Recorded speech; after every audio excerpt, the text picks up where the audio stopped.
اگر علی المرتضیٰ مشکل کشا ہیں، آپ ان کو مشکل کشا کہتے ہیں، تو انہوں نے فلاں فلاں موقع پر یا اپنے بیٹے کی مشکل کشائی کیوں نہیں کی؟ یہ آزمائش تھی، انہیں ان پر مشکل آتی ہی نہیں ہے، یہ مشکل نہیں ہے، یہ ان کے لیے آزمائش ہے، اور آزمائش میں وہ لوگ کامیاب ہوتے ہیں، وہ دوسروں کی مشکلات کو حل کرتے ہیں۔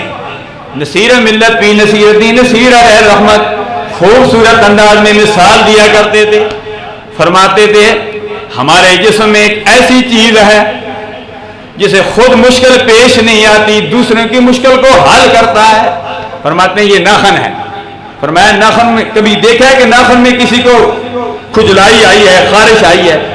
ہمارے منہ پر بھی خارش آتی ہے، سر میں بھی خارش آتی ہے، پھر ہم ان ناخن سے خارش کرتے ہیں، لیکن ناخن پر کبھی خارش نہیں آتی۔ آپ آزما کے دیکھیں، ہمارے پورے جسم پر خارش آتی ہے لیکن ناخن پر خارش نہیں آتی۔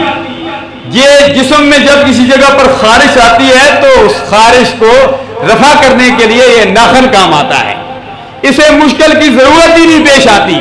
فرمایا امام حسین علی المرتضیٰ رضی اللہ تعالیٰ عنہ ایسے مشکل کشا ہیں، اللہ کی دین سے انہیں مشکل کی ضرورت ہی نہیں پیش آئی۔ اگر ایسی مشکل آئی تو انہوں نے اس مشکل کو مشکل سمجھا ہی نہیں، خندہ پیشانی سے سر تسلیم خرج ہم کر دیا، یا اللہ اگر تو اس پر راضی ہے تو ہم بھی اس پر راضی